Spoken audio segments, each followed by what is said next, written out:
नमस्कार। Technical analysis के 7th episode में आपका स्वागत है। पिछले कुछ एपिसोड से हम अलग अलग कैंडलस्टिक पैटर्न्स के बारे में बात कर रहे हैं। हमने हैमर के बारे में बात की, उसके बाद हमने हैंगिंग मैन के बारे में बात की, उसके बाद हमने स्पिनिंग टॉप और दोजी के बारे में बात की और अब हम बात करने वाले हैं इनगल्फिंग पैटर्न्स के बारे में। अब तक हमने जो बात की यानी हैमर, हैंगिंग मैन, दोजी या स्पिनिंग टॉप, ये सारी सिंगल कैंडल्स थी। यानी एक कैंडल को देख के आप इंडिकेशन चेक करते थे कि उनसे क्या हमें इंडिकेशन मिल रहा है और उनके बेसिस पर हम देखते थे कि हम क्या पोजीशन मार्केट में ले सकते हैं। लेकिन इनगल्फिंग पैटर्न कोई सिंगल कैंडल नहीं है। इनगल्फिंग पैटर्न दो कैंडल से बनती है। जैसे कि सिंगल कैंडल पैटर्न में हम एक ट्रेडिंग सेशन या एक दिन की कैंडल का एनालिसिस करके डिसीजन लेते थे। यहाँ पर हमें 2 दिन या फिर 2 ट्रेडिंग सेशन के कैंडल्स का एनालिसिस करना होगा। तो बेसिकली 2 तरह के इनगल्फिंग पैटर्न्स होते हैं, बुलिश इनगल्फिंग पैटर्न और बियरिश इनगल्फिंग पैटर्न। तो इनके नाम से आपको पता चल ही गया होगा कि ये पैटर्न किस तरह के होंगे। तो पहले बुलिश इनगल्फिंग पैटर्न को देखते हैं। तो bullish engulfing pattern down trend में आता है और कुछ इस तरह दिखता है। इनगल्फिंग का मतलब होता है कि पूरी तरह से कवर कर लेना।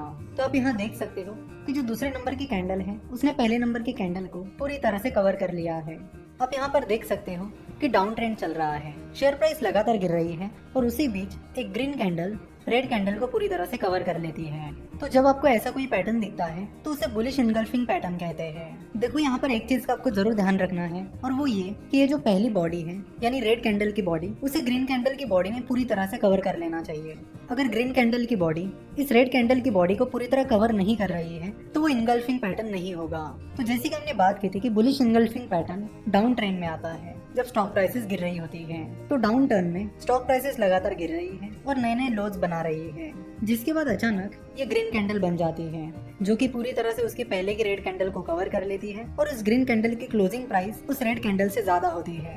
तो ये ग्रीन कैंडल हमें बताती है कि उस स्टॉक में या मार्केट में बुल्स ने एंट्री कर ली है। साथ ही उस ग्रीन कैंडल की क्लोजिंग प्राइस उसके पहले जो रेड कैंडल थी उससे ज्यादा है। तो इस ग्रीन कैंडल के दिन बुल्स ने उस स्टॉक में एंट्री कर ली है और सिर्फ एंट्री नहीं की है, उन्होंने उस दिन भर में अपना मोमेंटम भी बनाए रखा। तो बुलिश इनगल्फिंग पैटर्न हमें बताता है कि उस डाउन ट्रेंड में यानी उस बियरिश ट्रेंड में बुल्स ने एंट्री कर ली है और अच्छी खासी सक्सेसफुल एंट्री कर ली है, जिसके बाद ये एक्सपेक्ट किया जाता है कि आगे भी बुलिश पैटर्न कंटिन्यू कर सकता है, जिसके चलते ट्रेडर्स उस स्टॉक को खरीद सकते हैं। यानी बुलिश इनगल्फिंग पैटर्न हमें बताता है कि जहाँ पर बुलिश इनगल्फिंग पैटर्न तैयार हुआ है वहाँ से आगे मार्केट में बुलिश ट्रेंड आ सकता है, जिसका फायदा ट्रेडर्स उस स्टॉक को खरीद कर ले सकते हैं। जिस दिन आपको ये इनगल्फिंग पैटर्न बनता हुआ दिखाई दे रहा है उस दिन के आखिर में खरीद सकते हो। यानी जिस दिन ये ग्रीन कैंडल बन रहा है उसके आखिर पीरियड में आपको पता चल जाएगा कि यहाँ पर बुलिश इनगल्फिंग पैटर्न बन रहा है, तो उस दिन के आखिर के कुछ टाइम में आप उस स्टॉक को खरीद सकते हो या फिर आप अगले दिन का वेट कर सकते हो और अगले दिन उस स्टॉक को खरीद सकते हो। और इन दोनों रेड और ग्रीन कैंडल में से जिस कैंडल का लो कम है उसे आप स्टॉप लॉस रख सकते हो। एक चीज हम फिर से रिपीट करेंगे कि जब भी आप ट्रेडिंग कर रहे हो तो आपको स्टॉप लॉस रखना ही रखना है। विदाउट स्टॉप लॉस आप ट्रेडिंग बिल्कुल भी मत करिए। अब बात करते हैं बियरिश इनगल्फिंग पैटर्न के बारे में। Bearish engulfing pattern up trend में आता है और कुछ इस तरह दिखता है। इसमें पहले आपको ग्रीन कैंडल दिखेगी और उसके बाद रेड कैंडल दिखेगी और जैसे कि आप देख सकते हो कि इस रेड कैंडल ने उसके पहले की ग्रीन कैंडल को पूरी तरह कवर कर लिया है। देखो जरूरी नहीं है कि उस पूरी रेड कैंडल को उस ग्रीन कैंडल को पूरी तरह से कवर करना है, जरूरी ये है कि उस रेड कैंडल की बॉडी को ग्रीन कैंडल की बॉडी को पूरी तरह से कवर कर लेना है। तो यहाँ पर बॉडी ज्यादा मैटर करती है रादर देन की पूरी कैंडल।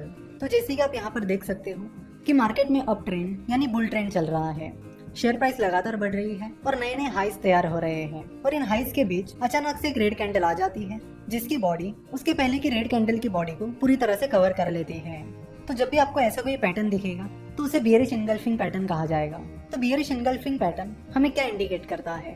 बियरिश इनगल्फिंग पैटर्न हमें इंडिकेट करता है कि मार्केट में अप ट्रेंड चल रहा है, लगातार उस स्टॉक में नए नए हाइस तैयार हो रहे हैं, उसी बीच रेड कैंडल आ जाती है और ये रेड कैंडल इंडिकेट करती है कि उस रेड कैंडल के दिन की क्लोजिंग प्राइस उसके पहले के दिन की क्लोजिंग प्राइस से कम है।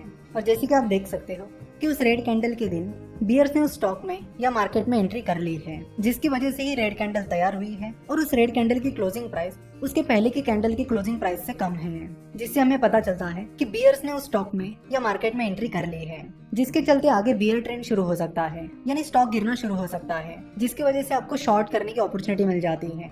यानी ट्रेडर शॉर्ट सेलिंग करके उस स्टॉक के गिरने वाली प्राइस का फायदा ले सकते हैं। यानी बेयरिश एनगल्फिंग पैटर्न के बाद ट्रेडर्स उस स्टॉक को शॉर्ट करके यानी उस स्टॉक में शॉर्ट सेलिंग करके प्रॉफिट कमा सकते हैं। जैसे कि बेयरिश एनगल्फिंग पैटर्न के बाद जैसे ही उस स्टॉक की प्राइस गिरने लगेगी तो उससे जिन ट्रेडर्स ने उस स्टॉक में शॉर्ट सेलिंग की है उन्हें फायदा मिलना शुरू हो जाएगा। तो ट्रेडर्स जिस दिन ये रेड कैंडल फॉर्म हुई है उस दिन के आखिर के पीरियड में इस स्टॉक को शॉर्ट कर सकते हैं, या फिर ये जो रेड कैंडल है उसके अगले दिन ट्रेडर इस स्टॉक को शॉर्ट कर सकते हैं। तो जब भी आप बेयरिश एनगल्फिंग पैटर्न में पोजीशन लोगे तो उसमें ये जो रेड कैंडल है और ग्रीन कैंडल है, इन दोनों में से जिस कैंडल का हाई ज्यादा रहेगा उसे आप स्टॉप लॉस के तौर पर यूज कर सकते हो।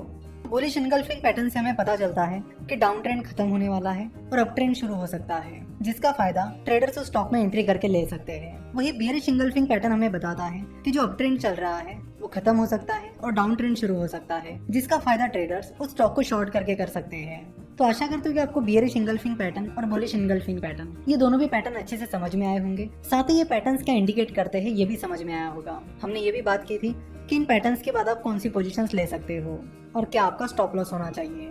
तो आने वाले कुछ एपिसोड्स में भी कुछ इस तरह के अलग अलग पैटर्न्स के बारे में जानने वाले हैं। हम पता करेंगे कि वो पैटर्न्स क्या इंडिकेट करते हैं और उन पैटर्न्स के बाद आप कौन से पोजीशन मार्केट में ले सकते हैं।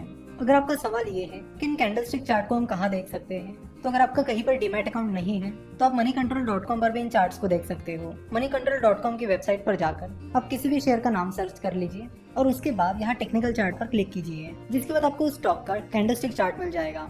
और इससे बेहतर ऑप्शन ये है कि अलग अलग ब्रोकरेज फर्म्स के अलग अलग ट्रेडिंग सॉफ्टवेयर्स होते हैं, ट्रेडिंग एप्स होते हैं। तो उन एप्स की मदद से और ट्रेडिंग सॉफ्टवेयर की मदद से आप कैंडलस्टिक चार्ट का एनालिसिस कर सकते हो।